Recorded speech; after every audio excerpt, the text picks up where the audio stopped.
నమస్కారం వార్తలకి స్వాగతం. ముందుగా ముఖ్యాంశాలు. డిప్యూటీ సీఎం పవన్ కళ్యాణ్ తిరుపతి ప్రజలను తీవ్ర ఇబ్బందులకు గురిచేశారు. నడి రోడ్డుపై సమావేశాలు పెట్టి కొత్త సాంప్రదాయాలకు తెరతీశారు. భవిష్యత్తులో ఇలాంటివి జరగకుండా చూడాలి. సిపిఐ న్యూ డెమోక్రసీ జిల్లా కార్యదర్శి రాయపనేని హరికృష్ణ డిమాండ్. సుప్రీంకోర్టు ఆదేశాలతో కల్తీ నెయ్యి కథ తేలుతుంది. నెయ్యి దొంగల గుట్టు రట్టవుతుంది. దోషులను కఠినంగా శిక్షించాలి. బీజేపీ నేత నవీన్ కుమార్ రెడ్డి డిమాండ్. ముఖ్యమంత్రి చంద్రబాబు నాయుడు మొట్టమొదటిసారి శాటిలైట్ ద్వారా ఆస్పియా మృతిపై ప్రత్యేక దృష్టి పెట్టారు. పొంగనూరులో చిన్నారి ఆస్పియా మరణం చాలా బాధాకరం. దోషులు ఎంతటి వారైనా వారిని శిక్షించి ఉరితీసే విధంగా ప్రభుత్వం పనిచేస్తుంది పేర్కొన్న పొంగనూరు నియోజకవర్గం తెలుగుదేశం ఇన్ఛార్జ్ చల్లా రామచంద్రారెడ్డి. తిరుమల లడ్డు ప్రసాదంలో కల్తీ ఆరోపణలపై ఏపీ ప్రభుత్వం వేసిన సిట్టును రద్దు చేసి నూతన కమిటీని సుప్రీంకోర్టు ఏర్పాటు చేయడం చంద్రబాబు సర్కార్కు చెంపపెట్టు పేర్కొన్న తిరుపతి ఎంపీ డాక్టర్ మద్దెల గురుమూర్తి. ఇక వార్తల్లోని వివరాలు. తిరుమల శ్రీవారి లడ్డు తయారీకి వినియోగించే నెయ్యిలో నాణ్యత ఉందా లేక అపవిత్రమైనటువంటి పదార్థాలు వినియోగించారా అన్నదానిపై సుప్రీంకోర్టు ఆదేశాలను స్వాగతిస్తున్నామని బీజేపీ నాయకులు నవీన్ కుమార్ రెడ్డి తెలిపారు. సుప్రీంకోర్టు ఆదేశాలతో CBI, SIT, AP state police, FSSAI ఆధ్వర్యంలో సిబిఐ అధికారి పర్యవేక్షణలో విచారణ వేగవంతం చేసి వాస్తవాలు అతి త్వరలో భక్తులకు తెలియజేసి దోషులను కఠినంగా శిక్షించాలని నవీన్ కుమార్ రెడ్డి డిమాండ్ చేశారు. ఈ సందర్భంగా బీజేపీ నాయకులు నవీన్ కుమార్ రెడ్డి మాట్లాడుతూ తిరుమల శ్రీవారి నైవేద్యానికి భక్తులకు వితరణ చేసే అన్న ప్రసాదాలకు వినియోగించే సుమారు 48 ముడి సరుకుల నాణ్యత ప్రమాణాలపై కూడా సమగ్రమైన దర్యాప్తు చేయాలన్నారు. గత 5 సంవత్సరాలలో టీటీడీకి ముడి సరుకులు సరఫరా చేసిన కాంట్రాక్టర్ల జాబితా ఆధారంగా వారందరినీ విచారించాలని, తిరుపతిలో ముడి సరుకుల కాంట్రాక్టర్లకు బ్రోకర్లుగా వ్యవహరించిన వారిని కస్టడీలోకి తీసుకుని విచారిస్తే టీటీడీలోని కొంతమంది ఇంటి దొంగల గుట్టు బహిర్గతమవుతుందని అన్నారు. టీటీడీ గోడౌన్కు నాణ్యత లేని అనేక ముడి సరుకులను సరఫరా చేసి ల్యాబ్ టెస్టింగ్కు మాత్రం నాణ్యత కలిగిన ముడి సరుకులను బజార్లో కొనుగోలు చేసి పంపి అనుమతులు పొందడంపై ల్యాబ్ టెస్టింగ్ అధికారులను, సిబ్బందిని విచారించాలన్నారు.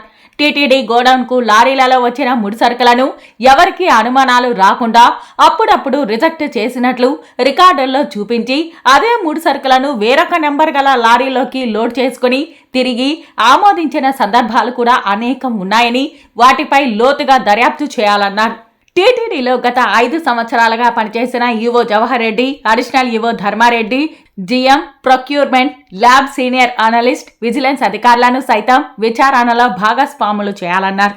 వారికి వాడే నెయ్యిలో అపవిత్రమైందని చెప్పని కోట్లాది మంది భక్తులు ఆవేదనను అర్థం చేసుకుని ఈరోజు సుప్రీంకోర్టు సిట్తో పాటు అదేవిధంగా సిబిఐ నుంచి 2, స్టేట్ పోలీస్ నుంచి 2, అదేవిధంగా ఫుడ్ స్టాండర్డ్స్ దీని నుంచి 2 నియమించడం చాలా శుభపరిణామం. ఇంటి దొంగల గుట్టు ఈరోజు రట్టుగా పోతుంది. నెయ్యి దొంగలు ఎవరైతే ఉన్నారో తిరుమల శ్రీవారి లడ్డుని అపవిత్రం చేసేదానికి ముడి సరుకులలో నాణ్యత లేని ముడి సరుకులను, నెయ్యిని వాడారని చెప్పి ఈరోజు భక్తులంతా ఆందోళన చెందితే ఈరోజు సుప్రీంకోర్టు ఆ వెంకటేశ్వర స్వామి అనుగ్రహంతో ఒక సమగ్రమైనటువంటి దర్యాప్తుకు ఆదేశించడాన్ని ఒక శ్రీవారి భక్తుడిగా, స్థానికుడిగా ఆహ్వానిస్తున్నాము, స్వాగతిస్తున్నాము. ఇదే కాకుండా దాదాపు 48 ముడి సరుకుల కొనుగోళ్లు టీటీడీ చేస్తూ ఉంటుంది. కోట్లాది రూపాయలు ఖర్చు పెడతా ఉంటారు. వాటన్నిటి మీద కూడా సమగ్రమైనటువంటి దర్యాప్తు జరగాలి. ఎందుకంటే లారీలు తీసుకొచ్చేటప్పుడు గోడౌన్కి నాణ్యత లేని ముడి సరుకులను తీసుకొస్తారు. శాంపుల్కి పంపించేటప్పుడు మాత్రం నాణ్యత కలిగినటువంటి 1 కేజీ జీడిపప్పు, ఎండు ద్రాక్షను, లేకపోతే నెయ్యి 400 గ్రాములు పంపించి మమా అనిపించి దాన్నే వాళ్ళు అప్రూవల్ చేయడం జరుగుతుంది. ఈ విధంగా ఇంటి దొంగల గుట్టు కూడా రట్టవ్వాలంటే సమగ్రమైనటువంటి దర్యాప్తు చాలా అవసరం ఉంది. కాబట్టి ఈరోజు నెయ్యి విషయమే కాకుండా 48 రకాలకు సంబంధించినటువంటి ముడి సరుకుల విషయంలో కూడా సమగ్రమైనటువంటి లోతుగా అధ్యయనం చేస్తే ఎవరైతే గతంలో 5 సంవత్సరాలు టీటీడీ ఈవోగా, అడిషనల్ ఈవోగా జవహర్ రెడ్డి గారు, ధర్మారెడ్డి గారు, అదేవిధంగా జిఎం ప్రొక్యూర్మెంటు, దానికి సంబంధించినటువంటి సహకరించినటువంటి విజిలెన్స్ అధికారులు, గోడౌన్లో పనిచేసే సిబ్బందిని కూడా వీళ్ళు ఎంక్వైరీలో భాగస్వాములు చేయాలి.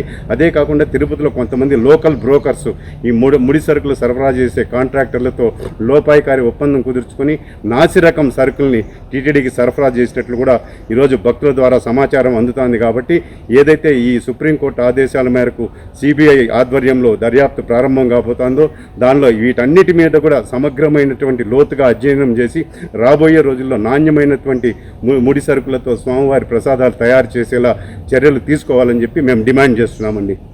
తిరుపతిలో బహిరంగ సమావేశాలు నిర్వహించడానికి అనేక స్థలాలు ఉన్న రాష్ట్ర ఉప ముఖ్యమంత్రి జనసేన పార్టీ అధినేత పవన్ కళ్యాణ్ గురువారం నడి రోడ్డుపై సమావేశం పెట్టి తిరుపతి నగర ప్రజలను అలాగే ఈ మార్గంలో తిరుపతికి వచ్చే సమీప ప్రాంతాల వారిని తీవ్ర ఇబ్బందులకు గురిచేశారని శుక్రవారం CPI ML new democracy Tirupati జిల్లా కార్యదర్శి రాయపనేని హరికృష్ణ తీవ్రంగా ఖండించారు. ఈ సందర్భంగా సిపిఐ ఎంఎల్ న్యూ డెమోక్రసీ జిల్లా కార్యదర్శి రాయపనేని హరికృష్ణ మాట్లాడుతూ పట్టణం నడిబొడ్డున ఉన్న మహాత్మా జ్యోతిరావు పూలే విగ్రహం వద్ద ఉప ముఖ్యమంత్రి బహిరంగ సభ ఉందన్న కారణంగా చంద్రగిరి వైపు నుంచి వచ్చే వాహనాలన్నింటినీ ఎస్వి యూనివర్సిటీ వైపు రాకుండా పోలీసులు మధ్యాహ్నం నుంచి ఆపివేశారని తెలిపారు. ఇందువల్ల ఎస్వి యూనివర్సిటీ వైపు నుంచి ఎంఆర్పల్లి, మహిళా యూనివర్సిటీ వైపు నుంచి ప్రకాశం రోడ్, గాంధీ రోడ్డు మీదుగా వచ్చే ప్రజలు, యూనివర్సిటీ విద్యార్థులు సైతం తీవ్ర ఇబ్బందులకు గురయ్యారని అన్నారు. అంతేకాకుండా నగరంలో వివిధ ప్రాంతాలలో తీవ్రమైన ట్రాఫిక్ సమస్య ఏర్పడిందన్నారు. ట్రాఫిక్ పోలీసులు డిప్యూటీ సీఎం బహిరంగ సభ పరిసర ప్రాంతాలలోనే విధులు నిర్వహించడంలో నిమగ్నమై మిగిలిన ప్రాంతాలలో ఏర్పడ్డ ట్రాఫిక్ సమస్యలను పట్టించుకోకపోవడం సరికాదన్నారు. జ్యోతిరావు పూలే విగ్రహం వద్ద బహిరంగ సభ ఏర్పాటు చేస్తే ప్రజలకు కలిగే ఇబ్బందులను ఉప ముఖ్యమంత్రి గుర్తించకపోవడం సరికాదన్నారు. మధ్యాహ్నం నుంచి ఉప ముఖ్యమంత్రి బహిరంగ సభాస్థలి నుంచి వెళ్లిపోయిన తర్వాత కూడా ప్రజలు ట్రాఫిక్లో చిక్కుకుపోయి పడ్డ అవస్థలు అన్నీ ఇన్ని కావన్నారు. ఇక్కడైనా పాలకులు తీసుకునే అనుచిత నిర్ణయాలకు ప్రజా రక్షకులుగా పోలీసులు సరైన తీరులో స్పందించాల్సిన అవసరం ఉందని ఆయన సూచించారు. నిన్న తిరుపతి నగరం నడిబొడ్డున బాలాజీ కాలనీ జ్యోతిరావు పూలే విగ్రహం వద్ద మన రాష్ట్ర ఉప ముఖ్యమంత్రి శ్రీ పవన్ కళ్యాణ్ గారు రోడ్డును దిగ్బంధనం చేసి వారాహి సభ నిర్వహించారు. ఈ విధంగా రోడ్డుని దిగ్బంధనం చేసి ట్రాఫిక్ ఇబ్బంది కలుగజేసి అటు చిత్తూరు, ఇటు పలమనేరు, మదనపల్లి ప్రాంతాల నుంచి వచ్చేవాళ్ళు, ఇటు నగరం నుంచి వెళ్ళేవాళ్ళు నిన్నటి రోజున తీవ్రమైనటువంటి ట్రాఫిక్ ఇబ్బందులు ఎదుర్కొన్నారు. ఇటువంటి పద్ధతి ఒక అధికారంలో ఉన్నటువంటి ముఖ్యమంత్రి స్థాయిలో, ఉప ముఖ్యమంత్రి స్థాయిలో ఇలా జరగడాన్ని మా సిపిఎంఎల్ న్యూ డెమోక్రసీ పార్టీ తీవ్రంగా ఖండిస్తున్నది. ఈ విధంగా నడి రోడ్లు ఆపి బహిరంగ సభ పెట్టుకోవడం అనేది సరైన పద్ధతి కాదు. రేపు ఇతర అన్ని రాజకీయ పార్టీలు కూడా ఈ విధంగా వర్తింపజేస్తారా? గతంలో వైసీపీ వాళ్ళు వాళ్ళ పార్టీకి మాత్రం అనేక కార్యక్రమాలు, జగన్మోహన్ రెడ్డి పుట్టినరోజులు అవి ఇవి చేసుకున్నారు, మమ్మల్ని చేసుకుని లేదని బాధపడి భంగపడినటువంటిది మీరే కదా. మళ్ళీ ఈరోజు మీరు అధికారంలోకి వచ్చే విధంగా చేయడం అనేది ఇది ఒక దుష్ట సాంప్రదాయానికి, చెడు సాంప్రదాయానికి మీరు కారణభూతులు కావడం అనే దానికి సరైనది కాదని చెప్పి మా సిపిఎంఎల్ పార్టీ భావిస్తున్నది. ఇటువంటి పద్ధతులు పునరావృతం కాకూడదు. మీకు సభలు పెట్టుకోవాలంటే తిరుపతిలో కావాలని గ్రౌండ్లు ఉన్నాయి, అక్కడ పెట్టుకోవచ్చు. అంతే తప్ప ఎంతమంది ఆసుపత్రులకు వెళ్ళేవాళ్ళు, విద్యాలయాలకు వెళ్ళేవాళ్ళు, విద్యార్థులు, ఉపాధ్యాయులు, లెక్చరర్సు, టీచర్సు, ప్రొఫెసర్లు ఎంత ఇబ్బందులు పడ్డారు, ప్రజలు ఎంత ఇబ్బంది పడ్డారు, యాత్రికులు ఎంత ఇబ్బంది పడ్డారు. ఇవన్నీ గాలి వదిలేసి మీరు నడి రోడ్లో మీటింగ్ పెట్టుకోవడం ఏంటి? ఒకవేళ తిరుపతిలో ఎక్కడా కూడా బహిరంగ సభలు నిర్వహించుకోవడానికి ప్రదేశాలు లేవంటే అది వేరే విషయం. కావాల్సిన ప్రదేశాలు ఉన్నాయే. నెహ్రూ మున్సిపల్ గ్రౌండ్ ఉంది, తొడా గ్రౌండ్ ఉంది, ఇంకొక వైపు ఇటు ఎంఆర్పల్లి వైపు ఉంది. ఎన్ని గ్రౌండ్లు లేవు? ఇదేం సంస్కృతి, ఇదేం సాంప్రదాయం? ఇటువంటి సంస్కృతి సాంప్రదాయాలు కొనసాగించడం సరైన పద్ధతి కాదని జనసేన పార్టీకి, పవన్ కళ్యాణ్ గారికి మా పార్టీ హెచ్చరించదలుచుకుంది. లేదా ఈ పద్ధతి అన్ని పార్టీలకు వర్తింపజేయాలి. చేయగలరా? చేసే పరిస్థితి మీకుందా? లేదు. కాబట్టి ఆ విధంగా కూడా చేయడానికి కూడా మేము వ్యతిరేకిస్తున్నాం. భారతదేశ అత్యున్నత న్యాయస్థానం సుప్రీంకోర్టు ఆదేశాలను స్వాగతిస్తున్నామని రాష్ట్ర దేవాదాయ శాఖ మంత్రి ఆనం రామనారాయణ రెడ్డి తెలిపారు.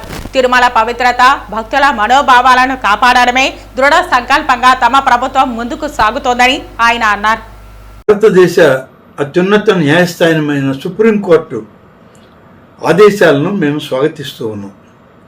కోట్లాది మంది భక్తుల మనోభావాలతో ముడిపడి ఉన్న స్వామివారి లడ్డూ కల్తీ వ్యవహారంపై సుప్రీంకోర్టు వేసిన సిట్ ద్వారా నిజాలు బయటకు వస్తాయనే మాకు నమ్మకం, విశ్వాసం ఉంది. మేము అన్ని ఆధారాలు సిట్కి అందిస్తాం. అలాగే ఈరోజు సుప్రీంకోర్టులో సిబిఐ నుంచి ఇద్దరు, అలాగే రాష్ట్ర ప్రభుత్వం నుంచి ఇద్దరు, FSSIA నుంచి ఇద్దరు ఇలా సభ్యుల్ని వేయమని చెప్పి సుప్రీంకోర్టు ఇవాళ ఆదేశాలు ఇచ్చింది. ఇప్పటికే 9 మంది నిష్ణాతులైనటువంటి రాష్ట్ర అధికారులు, నిపుణులు ఈ సిట్లో ఉన్నారు. వారితోటి సుప్రీం ఆదేశాల మేరకు మరిన్ని మంది నిపుణులైనటువంటి అధికారులు ఇందులోకి రావడం అనేటువంటిది చాలా విస్తృత ప్రయోజనాలకి ఇది దారితీస్తుంది.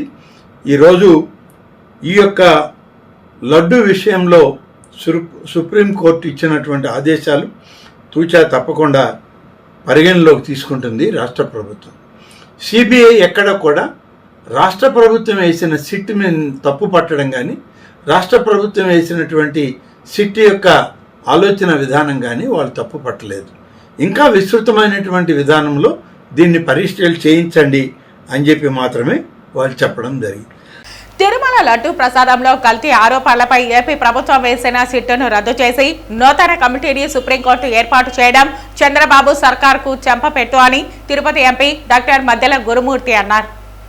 ఏపీ ప్రభుత్వం వేసిన సిట్టుతో సరైన విచారణ జరగదని వైసీపీతో పాటు హిందూ సంఘాలు ఆందోళన వ్యక్తం చేశాయి. తిరుమల లడ్డు ప్రసాదాన్ని జంతువుల కొవ్వుతో తయారు చేశారని ఆరోపించిన ముఖ్యమంత్రి చంద్రబాబు ఆరోపణలని నిజం చేసేందుకు సిట్ దర్యాప్తు చేస్తుందని అందరూ విమర్శించారు. సిట్ అనేది నిష్పక్షపాతంగా దర్యాప్తు చేయదనే అభిప్రాయాన్ని బలపరుస్తూ సర్వోన్నత న్యాయస్థానం కూడా అలాంటి కామెంట్సే చేసింది.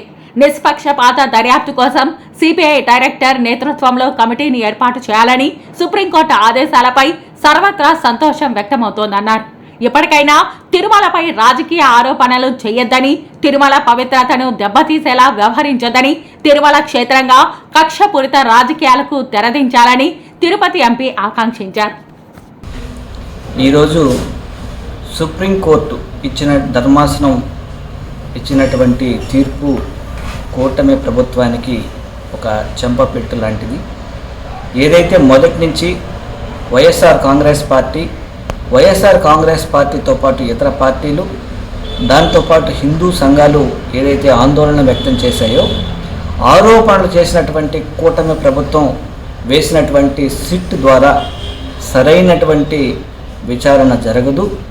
ఏదైతే కూటమి ప్రభుత్వాన్ని లీడ్ చేస్తున్నటువంటి చంద్రబాబు నాయుడు గారు ఏదైతే అభిప్రాయాన్ని వెలువచ్చారో అదే విధంగా దర్యాప్తు కొనసాగబోతుంది, దీని ద్వారా సరైనటువంటి న్యాయం జరగదు అని ఏదైతే అభిప్రాయపడ్డారో దానికి సమర్థనీయంగా ఈరోజు ఈ దేశ అత్యున్నత న్యాయస్థానం కూడా అదే అభిప్రాయాన్ని వెల్లబుచ్చడం,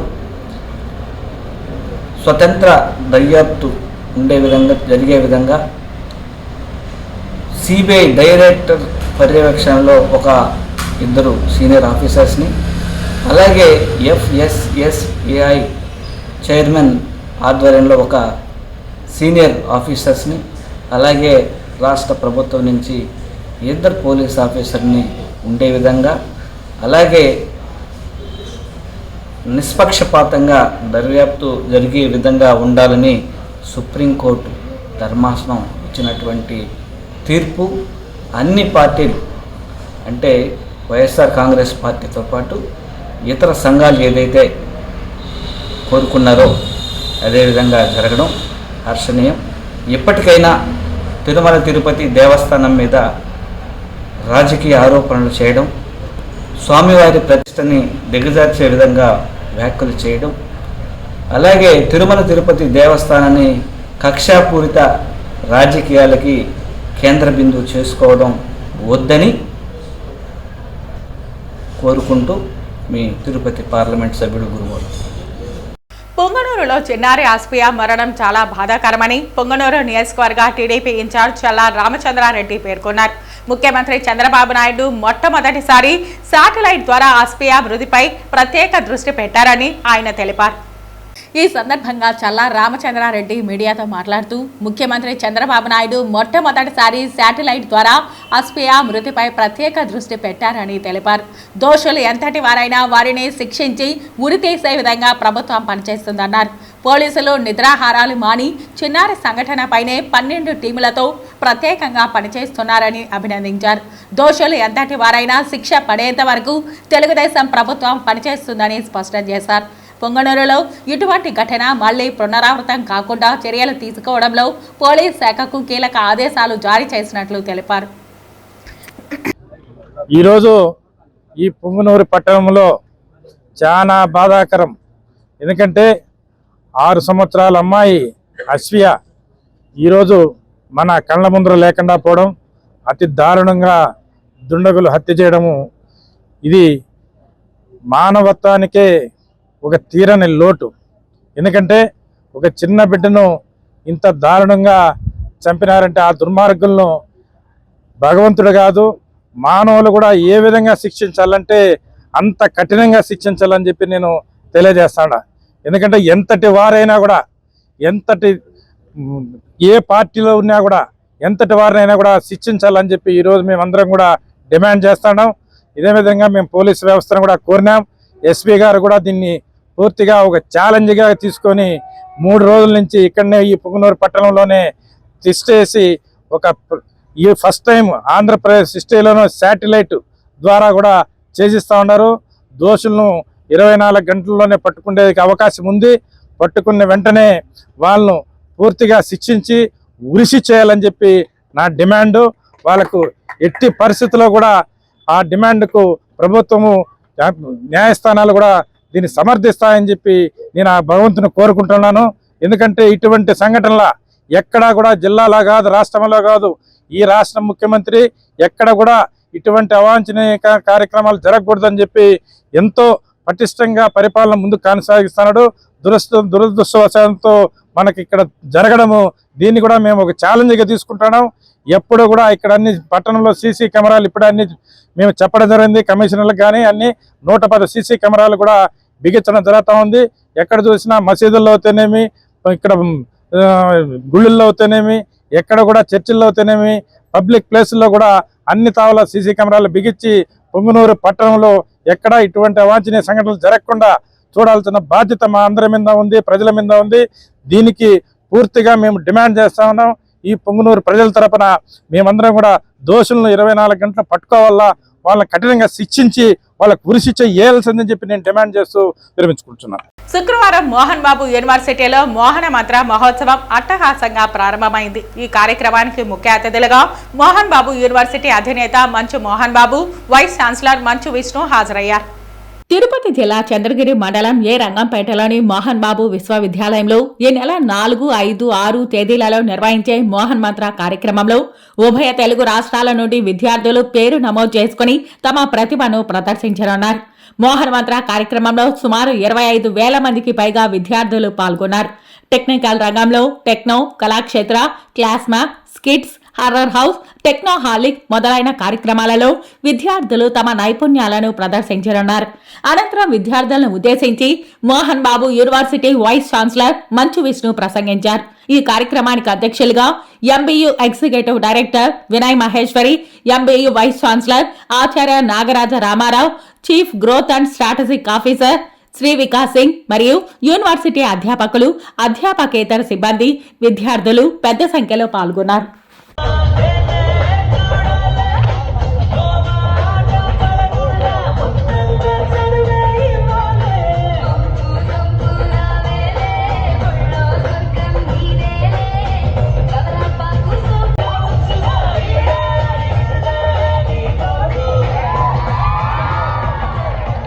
చిత్తూరు జిల్లా పొంగనూరులో మృతురాలు చిన్నారి అస్పియా కుటుంబాన్ని తమ్మలపల్లె ఎమ్మెల్యే ద్వారకానాథరెడ్డి పరామర్శించారు. పొంగనూరులో చిన్నారి అస్పియా కుటుంబాన్ని పరామర్శించడానికి మాజీ ముఖ్యమంత్రి జగన్మోహన్ రెడ్డి ఈ నెల 9వ తేదీ రానున్నట్లు ఆయన తెలిపారు. అజంతుల్లా వాళ్ళ పాప అస్పియా దుర్మార్గం మరణం చేయడం జరిగింది. ఈ ఘోరమైన చర్యని చెప్పచ్చు ప్రతి ఒక్కరికి కూడా. ఇంకోటి ఏమంటే ప్రతి ఒక్కరూ కూడా కుల మతాలకు అతీతంగా ఈరోజు పార్టీలకు అతీతంగా పాప కోసం అందరూ కూడా చాలా ఇది చేస్తారంటే చాలా సంతోషంగా ఉంది. మొట్టమొదటిగా ప్రజలందరూ కూడా వాళ్ళ కుటుంబం తరఫున అన్న తరఫున చెప్పాలి. తర్వాత బుధవారం 9వ తారీఖున జగన్మోహన్ రెడ్డి గారు, మన ఎమ్మెల్యే పెద్దిరెడ్డి రామచంద్రారెడ్డి గారు, ఎంపీ మిథున్ రెడ్డి గారు కూడా ఇక్కడికి రావడం జరుగుతూ ఉంది. మనం అందరం కూడా ఉన్నాము, తోడుగా ఉండాలి. నెక్స్ట్ కూడా ఇట్లాంటి జరగకుండా ఉండాలంటే ఏం చేయాలో ప్రతి ఒక్కరు కూడా మా కుటుంబానికి తోడుగా ధైర్యం చెప్పాలా, అందరం కూడా మేము ఉన్నామని ఒక భరోసా ఇచ్చే కార్యక్రమం ఇది. చేయాల్సిన బాధ్యత కూడా ప్రతి ఒక్క పౌరుని మీద, ప్రతి ఒక్కరి మీద ఉందని కూడా తెలియజేస్తూ, ఏమైనా కానీ ఇలాంటి నీచమైన చర్య జరగకూడదు.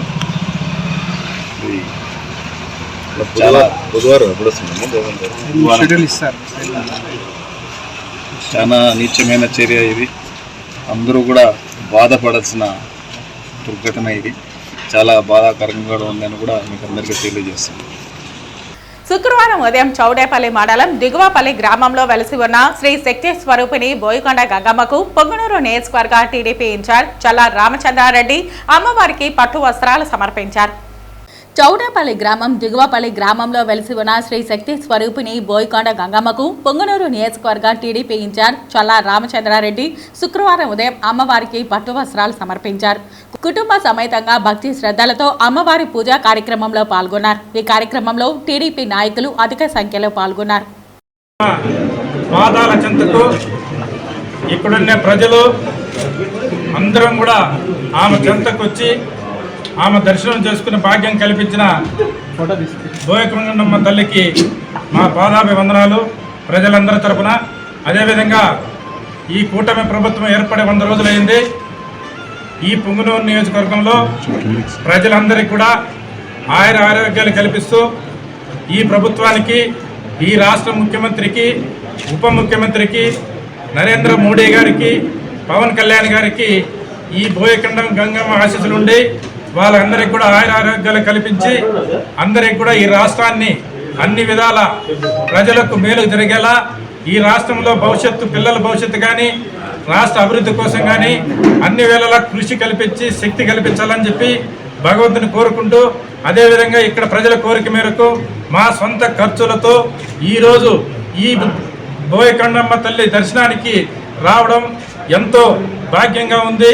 మేము ఇక్కడ ప్రజల కోరిక, ఇక్కడ ప్రజలకు అన్ని మేలు జరగల్లా, అందరూ ప్రజలు కూడా సుఖశాంతులతో ఉండాలని చెప్పి ఆ బోయకొండమ్మ గంగమ్మ తల్లిని ప్రార్థించుకుంటూ ఈ అవకాశం కల్పించిన ప్రజలందరికీ కూడా నా ధన్యవాదాలు తెలియజేసుకుంటూ సెలవు తీసుకుంటున్నాను. జై తల్లి. తిరుపతి జిల్లా చంద్రగిరి నియోజకవర్గం పాకాల మండలంలో నవరాత్రి ఉత్సవాలలో భాగంగా నేండ్రగుంట శ్రీ మూలస్థానమ్మ ఆలయంలో మొదటి రోజు శ్రీ బాలా త్రిపుర సుందరి దేవి పూజ, రెండవ రోజు గాయత్రి దేవి పూజ నైవేద్య కార్యక్రమాలు శుక్రవారం ఆలయ నిర్వాహకులు శ్రీ మూలస్థానమ్మ దేవి చారిటబుల్ ట్రస్ట్ సభ్యులు ఆధ్వర్యంలో నిర్వహించారు. గాయత్రి దేవి పూజ వి దయానంద చౌదరి దంపతుల ఆధ్వర్యంలో జరిగింది. అన్నప్రసాద వితరణ వి మనోహర నాయుడు దంపతులు చేశారు. అదేవిధంగా పాకాల శ్రీరాముని ఆలయం, కన్యకా పరమేశ్వరి ఆలయాల్లో ప్రత్యేక పూజలు నిర్వహించారు. ఈ సందర్భంగా శ్రీ మూలస్థానమ్మ దేవి ఆలయ కమిటీ అధ్యక్షుడు బాల నాగేంద్ర నాయుడు, ఆలయ పూజారి రమేష్ నాయుడులు మాట్లాడుతూ నవరాత్రి ఉత్సవాలలో భాగంగా అక్టోబర్ 3వ తేదీ గురువారం నుండి 12వ తేదీ శనివారం వరకు నేండ్రగుంట శ్రీ మూలస్థానమ్మ ఆలయం ప్రత్యేక పూజలు నిర్వహించబడతాయని పేర్కొన్నారు. అలాగే అమ్మవారికి అభిషేకం చేసి నైవేద్యం సమర్పించి భక్తులు మొక్కులు తీర్చుకున్నారు. ఈ కార్యక్రమంలో బోయపాటి నాగరాజ నాయుడు, మనోహర్ నాయుడు, ధనంజయ నాయుడు, ఉమాపతి నాయుడు, భక్తులు, గ్రామస్తులు తదితరులు పాల్గొన్నారు. ప్రతి శుక్రవారము ఇక్కడ అభిషేకములు, మొక్కున్న వాళ్ళు కూడా దూర ఊరిలో ఇక్కడ వచ్చి పూజ చేసుకుని వాళ్ళ మొక్కులు తీర్చుకుంటున్నారు. ఇక్కడ ఈ దేవాలయం చాలా విశిష్టమైనది. అమ్మవారి కోరిన కోరికలు తీరుస్తున్నది. పిల్లలకు కూడా విద్యా బుద్ధులు నేర్చి విద్యలో అభివృద్ధి చెందిన వాళ్ళు కూడా ఎంతోమంది వచ్చి ఇక్కడ అభిషేకం నిర్వహించి తిరుపతి పరిసర ప్రాంతంలో వాళ్ళు కూడా ఇక్కడికి వచ్చి అమ్మవారిని మొక్కుని వాళ్ళ మొక్కులు తీర్చుకుంటున్నారు. చాలా విశిష్టమైన అమ్మవారి మూలస్థానమ్మ దేవాలయం నేండ్రగుంట. ఈ దేవాలయంలో మాకు పూజ నిర్వహించడం మా అదృష్టంగా మేము భావిస్తున్నాము. ఈ దేవాలయంలో ప్రతి సంవత్సరము దసరా ఉత్సవంలో నిర్వహిస్తున్నాము. బహుమతులు ఇచ్చేవాళ్ళు కూడా అమ్మవారికి మాకు వెండి కిరీటాన్ని కూడా 2.5 కిలోలో వెండి కిరీటం కూడా బహుకరించినారు, దానం సహాయం చేసినారు. అలాగే ఇప్పుడు ఈ సంవత్సరం కూడా అన్నదాన కార్యక్రమం ప్రతినిత్యము దసరా ఉత్సవాల్లో ప్రతిరోజు 400 నుంచి 500 మంది వరకు భోజన సౌకర్యాలు ఏర్పాటు చేస్తున్నాము. దేవి చారిటబుల్ ట్రస్ట్ అని పెట్టి ఇక్కడ అమ్మవారిని ప్రతిష్ఠిస్తున్నాం. పూర్వ విగ్రహాలే ఇక్కడ మేము ఏటా నవరాత్రులు జరుపుకున్నాము, అన్నదానాలు చేస్తున్నాము. ఇక్కడంతా సరిగ్గా జరుగుతూ ఉంది. మా చారిటబుల్ ట్రస్ట్ ద్వారా సభ్యులు ఉన్నారు. గ్రామస్తుల సహకారంతో, అందరి సహకారంతో గ్రామంలో అమ్మవారి వైభవంగా నవరాత్రులు పూజలు అన్నీ బాగా జరుపుకుంటున్నాం. సనాతన ధర్మాన్ని ప్రపంచ వ్యాప్తి చేయడమే విప్రా ఫౌండేషన్ లక్ష్యమని నిర్వాహకులు స్పష్టం చేశారు. తిరుచానూరులో స్థానికంగా గల ఓ ప్రైవేటు కళ్యాణ మండపంలో సుఖ్ సాధన్ బండార్ కార్యక్రమం క్రింద విప్రా ఫౌండేషన్ సహకారంతో భగవాన్ పరశురామ స్వామి వారికి అభిషేకం మహాయజ్ఞం నిర్వహించారు. ఈ సందర్భంగా నిర్వాహకులు మాట్లాడుతూ శ్రీమన్ నారాయణుని 6వ అవతారమైన పరశురాముణ్ణి కలియుగ ప్రత్యక్ష దైవం శ్రీ వెంకటేశ్వర స్వామి వారు కొలువైన దివ్యక్షేత్రంలో ఆరాధించడం చాలా సంతోషకరంగా ఉందని అన్నారు. సనాతన ధర్మాన్ని ప్రపంచ నలుమూలలా వ్యాప్తి చేయడమే విప్రా ఫౌండేషన్ యొక్క ముఖ్య ఉద్దేశమని స్పష్టం చేశారు. విప్రా ఫౌండేషన్ వారి ముఖ్యమైన శాఖను తిరుపతిలో త్వరలో ప్రారంభించబోతున్నామని అన్నారు. అరుణాచల్ ప్రదేశ్లోని పరశురామ్ కుండులో ప్రభుత్వ సహకారంతో దాదాపుగా 11 కోట్ల విలువైన 51 అడుగుల పరశురాముని పంచధాతులతో విగ్రహాన్ని ప్రారంభించబోతున్నామని అన్నారు. విప్రో ఫౌండేషన్ మొత్తం ఇంటర్నేషనల్ ఆర్గనైజేషన్. దీంట్లో మొత్తం ప్రపంచంలో అన్ని కమ్యూనిటీస్ని ఎమ్మట తీసుకొని మనకు సనాతన ధర్మని స్ప్రెడ్ చేయాలి, దాని మీద పని చేస్తున్నాము. ఇక్కడ ఈరోజు తిరుపతిలో aspect Parashuram international society for consultancy మేము దానికి ఇనాగ్రేషన్ చేస్తున్నాము. దాంట్లో ఈ అన్ని పరశురామ్ మెటీరియల్, శ్రీ యంత్రము, మాలలు, అన్ని పుస్తకాలు, పరశురామ ఆర్తి ఇవన్నీ సేల్ కౌంటర్. ఇంకా ఇవాళ అభిషేకం అవుతుంది, దాని తర్వాత ఇక్కడ యజ్ఞం అవుతుంది. ఈ పెద్ద కార్యక్రమం మేము ఇక్కడ చేస్తున్నాము. ఇంకా ఫ్యూచర్లో ఇక్కడ తిరుపతిలో పెద్ద ఇంటర్నేషనల్ ఆర్గనైజేషన్ ది फाउंडेशन ये अलग पेटी दानी इकड़ा स्टार्ट चेस्ता मैं। पूरे भारत के सनातन सेवियों को मैं प्रणाम करती हूँ विप्रो फाउंडेशन की ओर से और international society for Parshuram consciousness इस्पेक्ट के माध्यम से इसका जो मूल उद्देश्य है वो है पूरे भारत में, न केवल भारत में बल्कि वैश्विक स्तर पर भगवान परशुराम की छवि को सही परिप्रेक्ष्य में लोगों तक पहुंचाना और उनके प्रति चेतना जागृत करना। తిరుచానూరు పొక్కాలమ్మ దేవాలయంలో దేవి శరన్నవరాత్రి ఉత్సవాలలో భాగంగా వేడుకలు ఘనంగా జరుగుతున్నాయి. ఆలయ ధర్మకర్త సి శ్రీధర్ రెడ్డి మాట్లాడుతూ శరన్నవరాత్రుల సందర్భంగా గ్రామదేవత పొక్కాలమ్మ ఆలయంలో మొదటి రోజు బాలా త్రిపురదేవి సుందరి అవతారంలో అమ్మవారు ప్రజలకు దర్శనమిచ్చారని చెప్పారు. అదేవిధంగా రెండవ రోజైన ఈరోజు గాయత్రీదేవి అవతారంలో దర్శనమిచ్చారు. ప్రత్యేకంగా అమ్మవారిని సుప్రభాత సేవతో మేల్కొల్పి అభిషేకం జరిపి గాయత్రీదేవి అలంకారం చేసి పూజలు చేయడం జరిగింది. ఈ నవరాత్రులలో భాగంగా ప్రతిరోజు ఒక్కొక్క రోజు ఒక్కొక్క అలంకరణ చేసి ప్రత్యేక పూజలు జరుగుతుంది. ప్రత్యేకంగా విజయదశమి రోజు అన్ని సేవలతో పాటు ఊంజల్ సేవ కూడా జరిపించి అలాగే ఉత్సవమూర్తిని పురవీధులలో ఊరేగింపు చేయడం జరుగుతుందని చెప్పారు. ఈ కార్యక్రమంలో భక్తులందరూ పాల్గొని అమ్మవారి కృపకు పాత్రులు కాగలరని కోరారు. శ్రీమాత్రే నమః. దేవి శరన్నవరాత్రుల ఉత్సవాల్లో భాగంగా తిరుచానూరు గ్రామంలో వెలిసిన గ్రామదేవత పొక్కాలమ్మ ఆలయంలో నవరాత్రుల సందర్భంగా నిన్న అమ్మవారిని బాలా త్రిపుర సుందరి అలంకరణ చేయడం జరిగింది. ప్రత్యేక పూజలు చేయడం జరిగింది. ఈరోజు ప్రత్యేకంగా అమ్మవారిని సుప్రభాత సేవతో మేల్కొల్పి ప్రత్యేకంగా అభిషేకము మరియు విశేష అలంకరణలతో గాయత్రీదేవి అలంకరణతో పూజలు చేయడం జరిగింది. ఈ 9 రోజులు ప్రత్యేకంగా విశేష అలంకరణ పూజలు అభిషేకాలు జరుగుతుంది. ప్రత్యేకంగా విజయదశమి రోజు అమ్మవారిని ఉత్సవమూర్తిని పురవీధులలో ఊరేగింపుగా చేయడం జరుగుతుంది. కావున భక్తాదులందరూ పాల్గొని అమ్మవారి కృపకు పాత్రలు కావాలని కోరుచున్నాము. శ్రీమాత్రే నమః. పొంగనూరు మండలం చదల గ్రామంలో కొలువుదీరిన శ్రీ సప్తమాతృక సమేత శ్రీ చౌడేశ్వరి దేవి నవరాత్రి ఉత్సవాలు శుక్రవారం నుంచి వైభవంగా ప్రారంభమయ్యాయి. ఆలయ ధర్మకర్త వేణుగోపాల్ రెడ్డి సారథ్యంలో గురువారం రాత్రి అమ్మవారి నవరాత్రి ఉత్సవాలకు అంకురార్పణ జరిగింది. శుక్రవారం ఉదయం అమ్మవారిని బాలా త్రిపుర సుందరిగా తీర్చిదిద్దారు. అనంతరం ఉత్సవాల సందర్భంగా పలు రాష్ట్రాల నుంచి తెప్పించిన సువాసనలు వెదజల్లుతున్న అనేక రకాలైన పుష్పాలతో అమ్మవారి ఆలయాన్ని అలంకరించారు. ఈ సందర్భంగా శుక్రవారం ఉదయం నుంచి గణపతి పూజ, గణపతి హోమం, శ్రీ సుబ్రహ్మణ్య స్వామి హోమం, పుణ్యాహవచనం, సప్త మాతృకల ఆరాధన, సప్త మాతృకల హోమం, శ్రీ చౌడేశ్వరి దేవి మూలమంత్ర పఠనం, హోమం, యాగం నిర్వహించారు. అనంతరం శ్రీ చౌడేశ్వరి దేవిని బాలా త్రిపుర సుందరిగా అలంకరింపజేశారు. ఈ సందర్భంగా ఆలయ అర్చకులు బాలసుందరి దేవి అవతార క్రమాన్ని భక్తులకు వివరించారు. చదల గ్రామంలో శుక్రవారం నుంచి ఎన్వీఆర్ క్రికెట్ కప్ టోర్నమెంట్ను ట్రస్ట్ అధినేత వేణుగోపాల్ రెడ్డి ప్రారంభించారు. చిత్తూరు జిల్లాతో పాటు తమిళనాడు, కర్ణాటక ప్రాంతాల నుంచి ఈ క్రికెట్ పోటీలకు 50కి పైగా క్రికెట్ జట్లు రావడంతో పోటీలను ట్రస్ట్ కార్యదర్శి ఎం శివకుమార్ రెడ్డి సారథ్యంలో ప్రారంభించారు. 9 రోజుల పాటు జరిగే ఈ పోటీలలో భాగంగా గెలుపొందిన జట్లకు విజయదశమి రోజున ₹1,00,000 వరకు బహుమతులు పంచుతున్నట్లు ఆయన వివరించారు. శుక్రవారం నుంచి 9 రోజుల పాటు రాష్ట్ర ఖ్యాతి సాధించిన వినోదాల బృందాలతో, రాష్ట్ర కళాకారులతో ప్రతిరోజు సాయంత్రం సాంస్కృతిక కార్యక్రమాలు నిర్వహిస్తున్నట్లు ట్రస్ట్ సభ్యులు తెలియజేశారు. అంగరంగ వైభవంగా ప్రారంభమైన శ్రీ సప్తమాతృక సహిత శ్రీ చౌడేశ్వరి దేవి అమ్మవారి దసరా మహోత్సవాలు 2024వ సంవత్సరం చాలా ఘనంగా ప్రారంభమైనాయి. ఈరోజు మొదటి రోజు.